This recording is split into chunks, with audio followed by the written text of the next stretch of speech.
I took the blame for my husband for 5 years. My husband faked his death, only to return with his first love and immediately snatch away everything I had worked so hard for. In my previous life, my husband claimed to be seriously ill and, to prevent any accidents, coaxed me into signing an unconditional transfer agreement for all of our family property.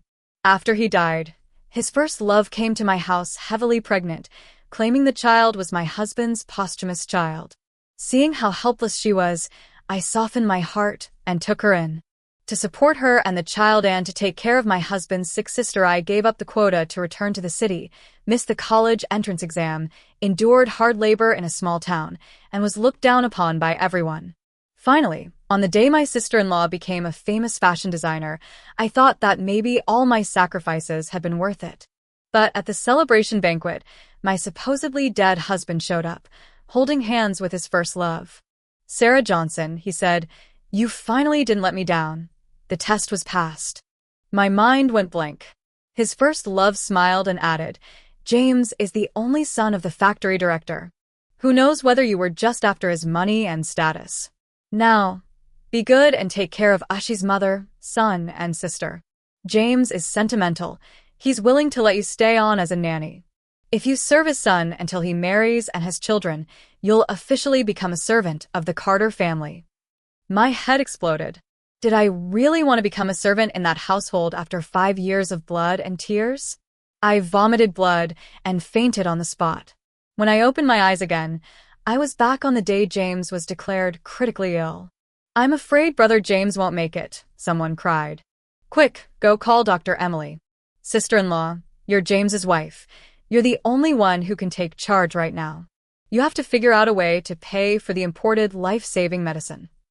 I blinked slowly and raised my eyes with difficulty. There he was, James Carter, laying on the Kong, face pale and weak. I subconsciously clenched the coarse corner of my cloth clothes. My heart twisted. James Carter was pretending to be sick. I was back to the time before it all began. The woman beside me saw I was in a daze and shook my arm anxiously. "Sister-in-law, hurry. Brother James is barely breathing." I shook my head to snap out of it. "I don't have the money. You'll need to think of another way." Her expression froze. She hesitated for a moment, then rushed into the inner room. In my past life, I had believed her without hesitation. She told me she'd find someone at the black market, but the so-called connection she introduced turned out to be a scammer. He not only swindled my savings, he almost. I was too terrified to think straight at the time. When I returned home dazed and heard James ask me to protect the Carter family and his sister, I agreed through tears. Then the curtain to the inner room lifted. Emily Thompson emerged with an old Chinese doctor. "We've done our best. The patient is too weak. I'm afraid he won't make it through the night. You should prepare early." I dragged myself to the Kong. James Carter lay there, just like he had the first time, barely hanging on. He looked at me with pleading eyes. "Sarah, find another way. I don't want to die." Emily Thompson was wiping tears beside him. "Sister-in-law, that's a human life. How can you refuse to pay for the medicine?" James weakly waved her off, tears forming in the corners of his eyes. "Forget it, Emily. Don't blame Sarah. My parents died young, leaving me a huge business and a sister. I have no regrets, but Lilamy's sister, she just came of age. She's weak, and I really worry about her. Sarah, you're the only one I can count on. Will you take care of Lily for me?" Emily sobbed harder and glared at me like I was a villain. "Brother James is so pitiful.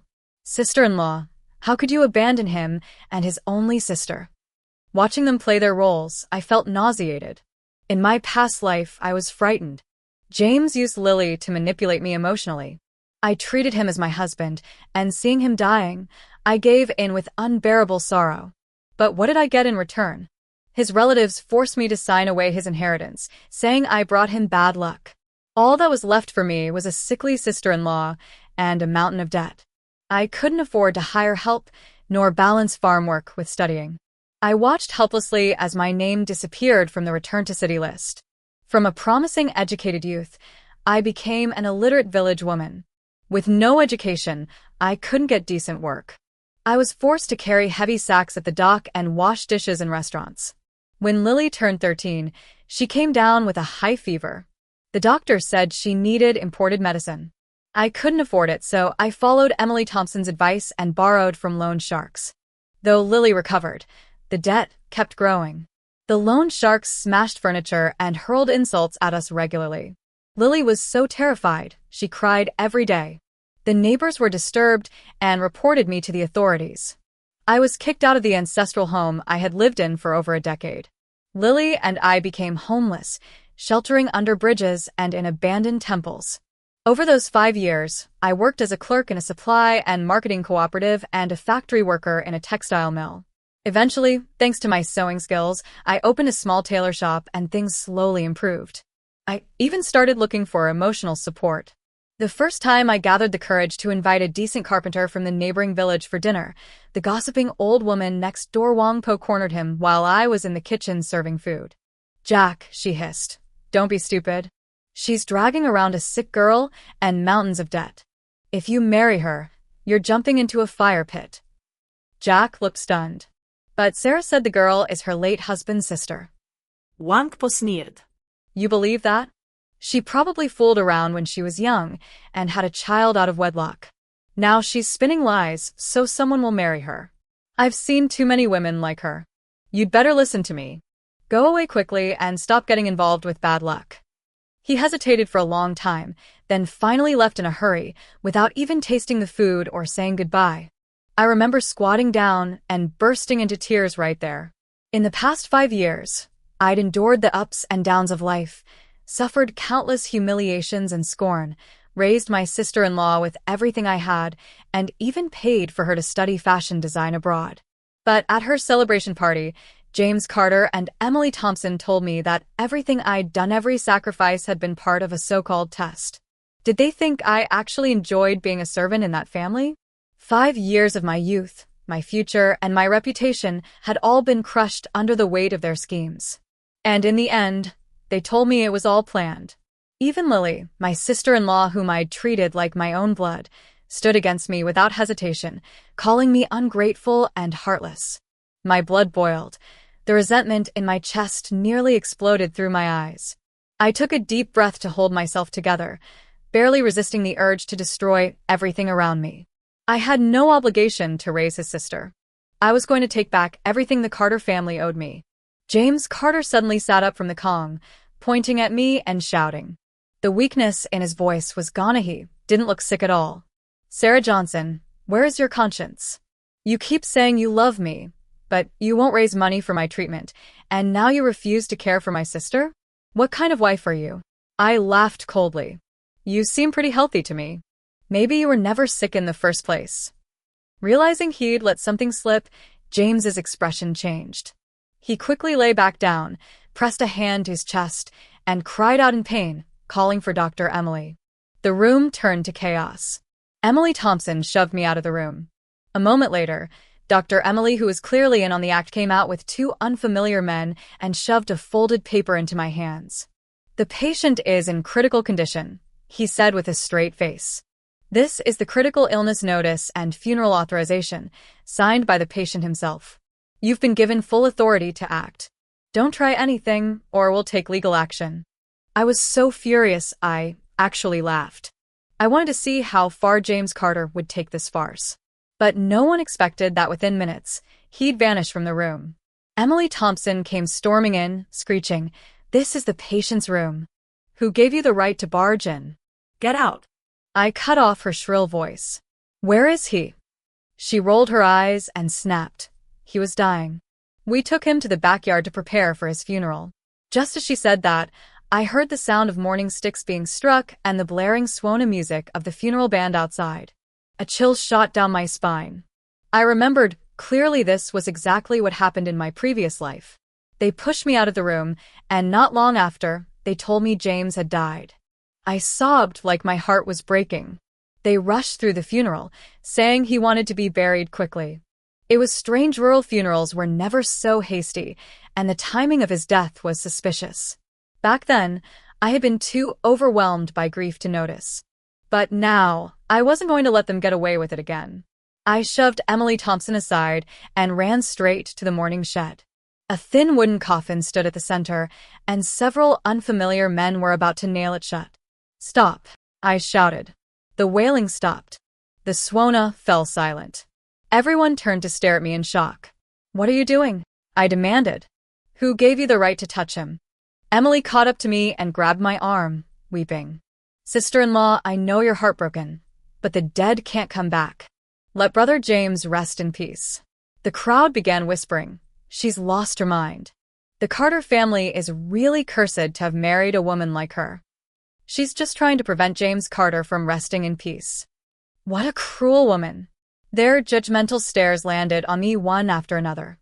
Emily's eyes sparkled with triumph, and she pushed harder. "If you keep causing a scene, it'll affect James's reputation and disturb his rest in the afterlife. Just kneel down and kowtow 3 times.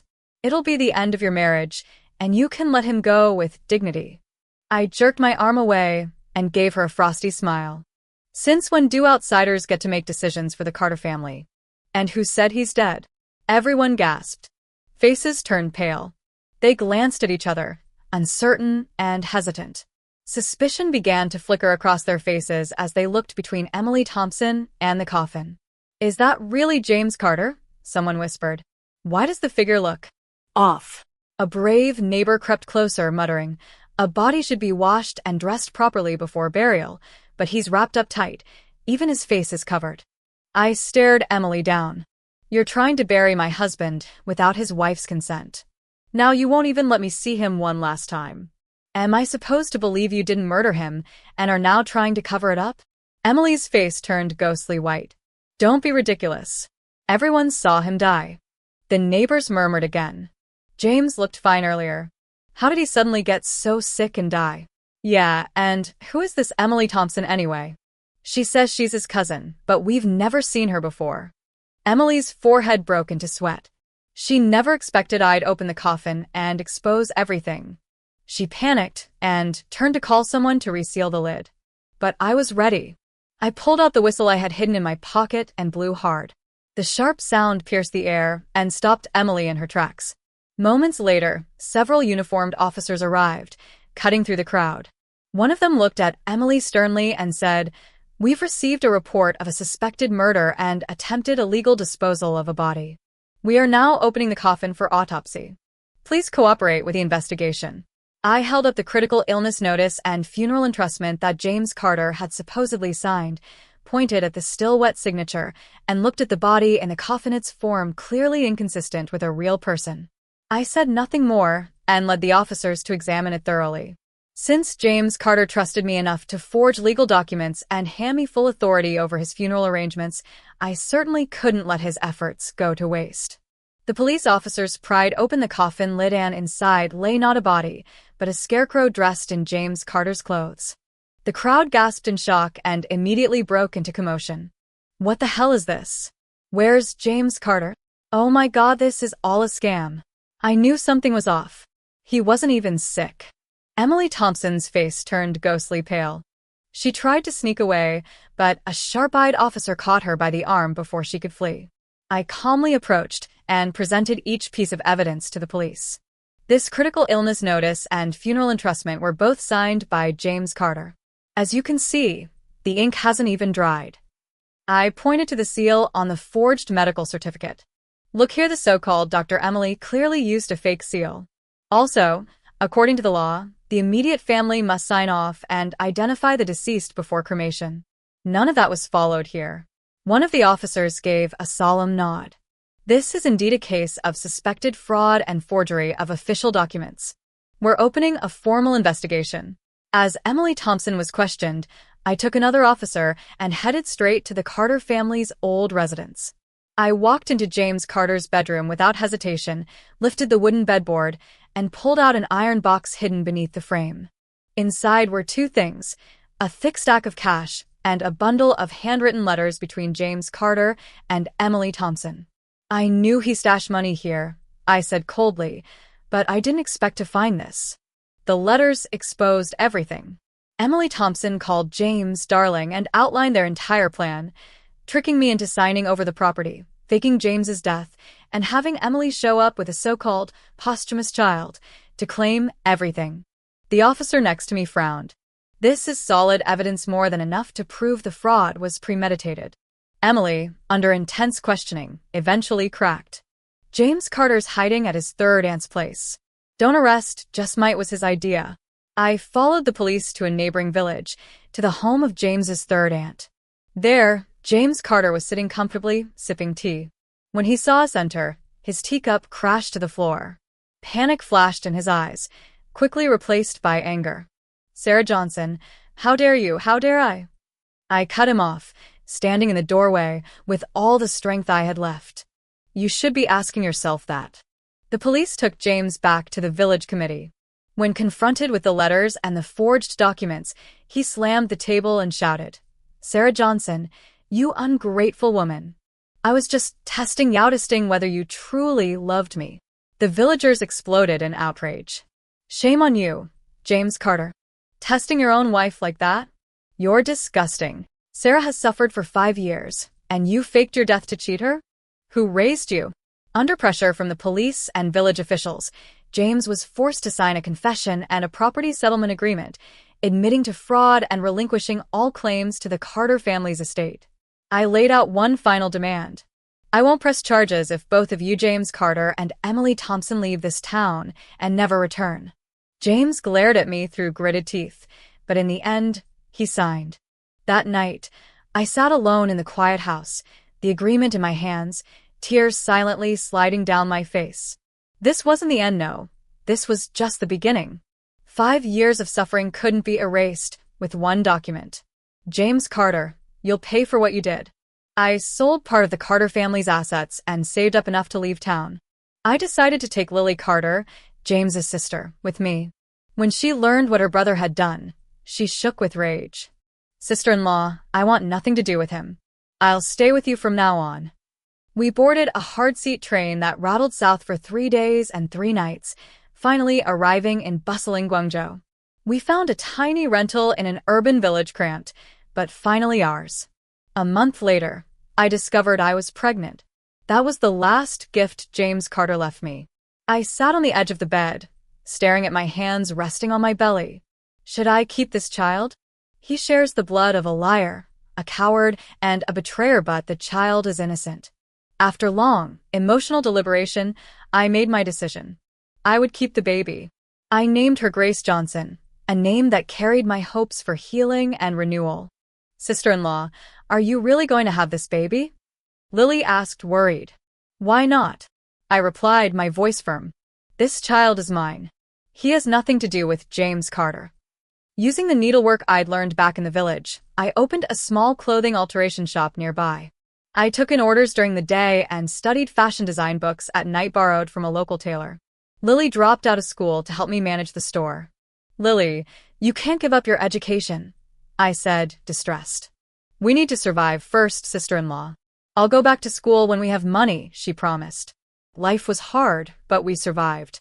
My belly grew rounder, and Lily matured quickly. Word of my sewing skill spread, and business slowly picked up.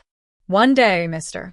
Lia, businessman from Hong Kong who often came by, noticed a few children's outfits I had designed. These are beautiful. Clean, simple, full of charm. Ever thought about expanding? With his help, I opened a small clothing processing factory focused on Hong Kong orders. Lily and I finally left behind our days of instability and moved into a real home with a proper bathroom. On the day Grace Johnson was born, I was in unbearable pain. I bit my lip and stayed silent. The midwife looked at me in awe. You're incredibly strong. That was a very difficult birth for your first child. I smiled faintly. This child would never suffer like I had. From now on, we were starting over on our own terms. After Grace Johnson was born, I brought her with me everywhere, juggling childcare and work. I was often so exhausted that I collapsed onto the bed without undressing, but watching my daughter grow up healthy made every hardship feel worthwhile. One afternoon, Lily Carter came running toward me holding a newspaper. Sister-in-law, you need to see this. The paper had a small article buried in the corner. Some man in Huinan County had been defrauded and reduced to begging on the street. In the photo, barely recognizable under tangled hair and a dirt-smeared face, was James Carter. I stared at his miserable expression with no trace of sympathy. Retribution works fast, James Carter. 3 years had passed. My humble garment workshop had transformed into a thriving factory. The original 3 sewing machines had multiplied into over 30, humming rhythmically in a bright, spacious production space. Our team had grown from just Lily and me to more than 20 skilled seamstresses, most of them women from nearby towns. They were fast, efficient, eager to learn, and full of optimism. I always paid their wages on time, never delayed a cent. The factory atmosphere was upbeat. Laughter and off-key humming often floated in the air. Lily Carter had changed the most. Her night school courses shaped her into someone poised and articulate. Gone was the timid girl who once feared everything. Now, she was flipping through a design book, discussing trends with 2 young pattern makers. "Sister-in-law, come look," she called, waving me over with excitement in her eyes. "I think we can use this puff sleeve design as inspiration, but let's go for a more breathable fabric. Summers in Guangzhou are brutal." She pointed at her revised sketch. Her logic was crisp, her confidence radiant. "Good idea," I nodded, reviewing the sketch. "Just make sure the shoulder cut doesn't bulk up too much. Kids should look playful, not stuffed into formal wear." "Got it," she said, marking notes with care. I asked the team to prepare a small sample to test the cut. Seeing Lily take the lead with such ease gave me peace of mind. She was now the backbone of our design department, and even Mr. Lee from Hong Kong often praised her talent. Mom, a high-pitched, syrupy voice suddenly interrupted us. Tiny feet pattered across the floor. Grace Johnson, now 3, ran in wearing a lake blue dress dotted with hand-sewn daisies. She looked like a little whirlwind of joy. "Look at Grace. I'm a princess," she spun in front of me, the hem of her dress forming a sweet ripple. Dizzy from spinning, she wobbled and reached for balance. Her eyebrows carried a faint trace of James Carter, but those sparkling eyes and that sharp little mind were all mine. She was the face of our children's wear brand. Grace Johnson, house our hope and light in this new life. "Beautiful," I said, crouching down to straighten her collar and pinch her cheek. "Our Grace looks good in anything. Mommy's little star." "Can I have 2 ice creams today?" she asked, blinking her round, grape-like eyes and tapping her mouth with a hopeful finger. Lily chuckled, crouching beside her. "Little greedy kitten who promised Aunt Lily just one before the photo shoot? Professional models keep their promises." Grace pouted, placed her hands on her hips, and sighed like a tiny grown-up. "Being a model is so hard. The sun is too bright, the skirt is too pretty, and the ice cream's too yummy." Her antics had the whole factory chuckling. "Mom, do I look pretty in this?" she asked again, twirling. "You look beautiful in everything, sweetheart," I said without hesitation. But soon, that joy was interrupted. Lily walked into my office with a frown. "Sister-in-law, I got a letter from someone back home. James and Emily Thompson have returned." My heart dropped. I set down my sketchbook. "What for?" "They're trying to launch some kind of get-rich scheme," she said tightly. "Convincing villagers to invest. They're targeting the land where our old factory used to stand." I immediately reached out to a fellow hometown merchant based in Guangzhou and got confirmation. James Carter had somehow gathered funds and was attempting to buy that land to develop a commercial district. His aim was to monopolize the regional clothing supply chain. Trying to crawl back up? I laughed coldly. Let's make sure he never gets the chance. Using Mr. Lee's name, I quietly acquired controlling shares in James's top supplier through several shell companies. Simultaneously, I forged partnerships with his key competitors. Lily hesitated. "Aren't we going too far?" I looked her straight in the eye. "Do you remember the winter we arrived in Guangzhou?" "Of course," she whispered. "We stayed in a leaky house in a city village. You worked until midnight every night, even when you were pregnant with Grace. And who put us in that hell?" Her eyes darkened. After a beat, she nodded. "You're right. I'm with you." We returned to our hometown using fake names and checked into a small county hotel. From the shadows, we witnessed James and Emily shamelessly promoting their scam at a village meeting. They promised sky-high returns, boasting about fake investors. What enraged me most was how they twisted the past. That Sarah Johnson, James declared publicly. Tried to kill me for my money. She's a thief who wanted my assets. I survived by sheer luck. My fists clenched so tightly that I drew blood, but I didn't even notice. Once back in Guangzhou, I struck. I leveraged every resource I'd built and officially joined the land auction. When the county official in charge smiled and said, "Congratulations, mister. Li. You've won the bid," I pushed my sunglasses up my nose and replied evenly, "We'll be building a fashion mall," directly competing with James Carter's business. When James learned that he'd lost the bid, he flew into a rage and shattered everything within reach. "Who the hell is this blind fool standing in my way?" he roared. "Find out who's behind this Lee Corporation.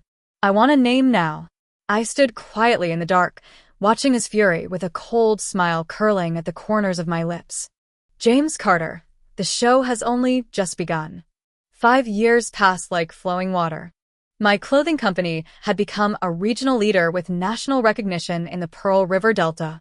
Grace Johnson had grown into a graceful and poised young lady, gaining a bit of fame in the children's modeling scene. Lily Carter, now a well-known fashion designer, had earned a name for herself across the industry. The Grace Johnson House line she created had established counters in department stores nationwide.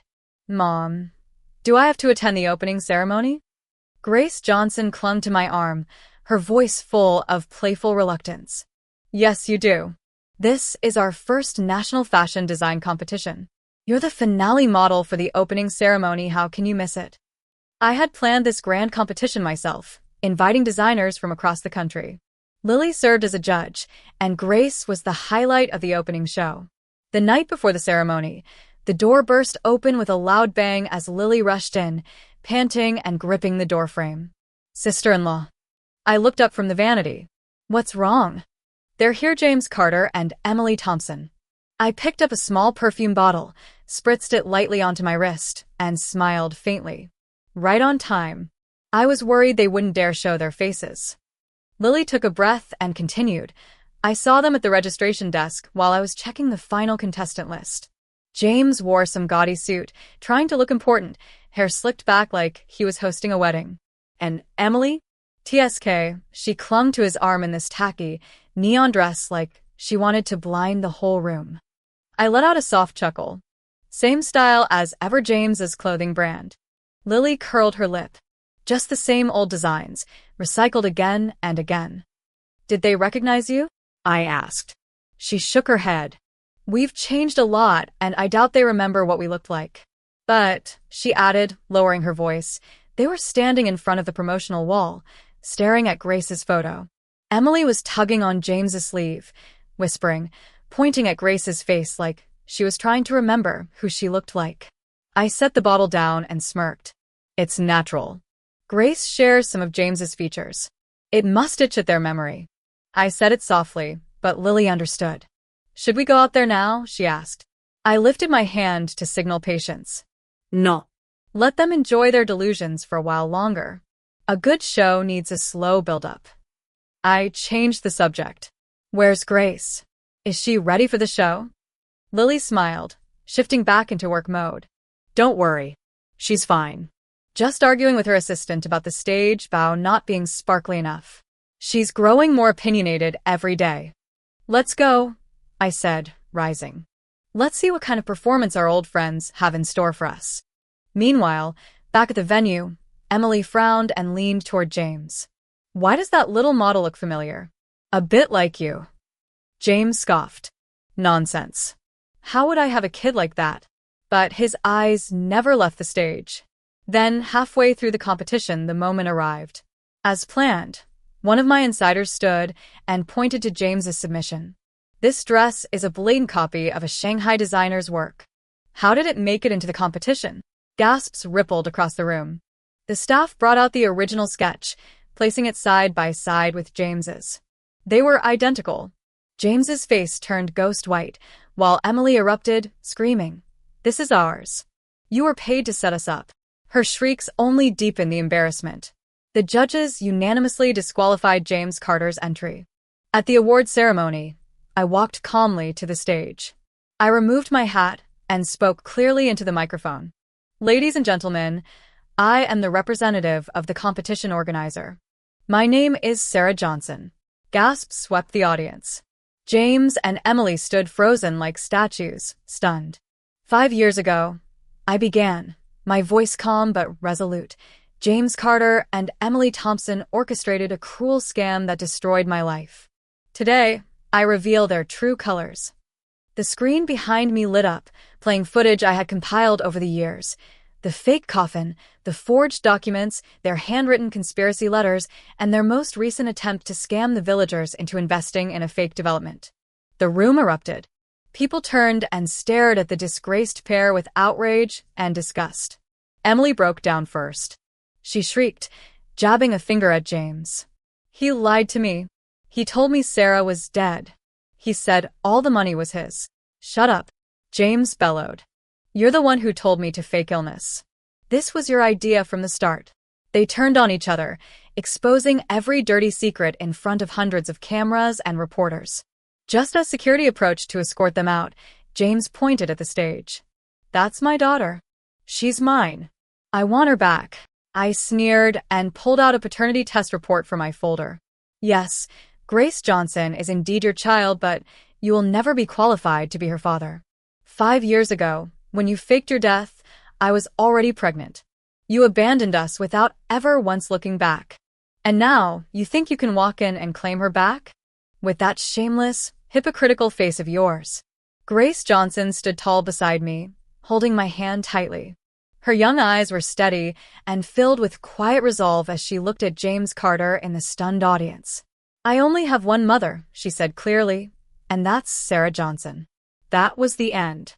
James Carter and Emily Thompson were arrested by the police on charges of fraud. Their fraudulent business empire collapsed overnight. The villagers they had deceived to invest surged toward the police station, demanding justice. James Carter, give me back my life savings. Emily Thompson, you liar, I gave you my last penny to save my mother. The angry crowd stood outside the Public Security Bureau for hours, refusing to leave until they saw this despicable couple held accountable. In the wake of the scandal, Lily Carter made a public statement, her voice firm and unwavering. From this day forward, I, Lily Carter, sever all ties with James Carter. He is no longer my brother. I will forever stand by Sister Sarah and Grace Johnson. James Carter's last spiritual support crumbled. In detention, he withered into a hollow version of himself, thin, frail, with lifeless eyes. I took over all of James Carter's assets not for revenge, but for purpose. I founded a charitable organization for single mothers and women who had suffered domestic abuse. At the foundation's launch, I stood before the crowd and said, this money was earned through suffering and deceit. I want to use it for something meaningful to help women stand on their own feet, just like I did. Grace Johnson, after learning the truth, never once considered acknowledging James Carter as her father. In a nationally televised interview, she spoke with courage and clarity. I have one mother. She gave me life, and more importantly, she taught me how to live it with strength and dignity. That man? He's not worthy of being anyone's father. One sunny afternoon, Mr. Lee came to my office with a bouquet of white lilies. Sarah, he said, looking at me earnestly, I've waited a long time. I want to be the one who takes care of you and Grace for the rest of your life. Will you marry me? I looked at this kind, steady man, one who had helped me quietly for so many years, and my heart filled with gratitude. But I still shook my head. Mr. Lee, thank you. Truly. But I no longer need to lean on any man. Grace and we've already walked this far on our own. We'll keep going that way. James Carter requested to see me several times from prison. I hesitated each time, but eventually agreed. In the cold, silent visiting room, I sat across from him. He was a ghost of the man I once knew, gray hair, hollow cheeks, eyes dim with regret. Sarah, he choked, tears running down his face. I know I was wrong. Please forgive me. Let me make amends. I looked at him calmly. James Carter, your regret means nothing to me. I don't hate you. I don't forgive you. You're just nothing. 10 years later, I returned to my hometown with Grace Johnson, now a university student, and Lily Carter, who had become a leader in the fashion world. The people who once mocked and humiliated us now lived in bitter obscurity. Mom, isn't that old woman Wong? Grace pointed at a frail figure picking through trash on the roadside. The one who falsely accused you? I looked over. Yes. Life is fair, in its own way, I answered softly. At Grace Johnson's graduation ceremony, she gave a speech that moved the entire auditorium. My mother taught me that the greatest revenge is not destruction, it's living well. She raised me alone, built a business, helped countless women find their strength. She is my pride and my lifelong inspiration. I sat in the audience with tears quietly streaming down my face. That day, for the first time in my life, I felt true happiness and peace. In this life, I never needed a man's charity. I earned my dignity with my own hands, and in return, I gained the most precious love in the world.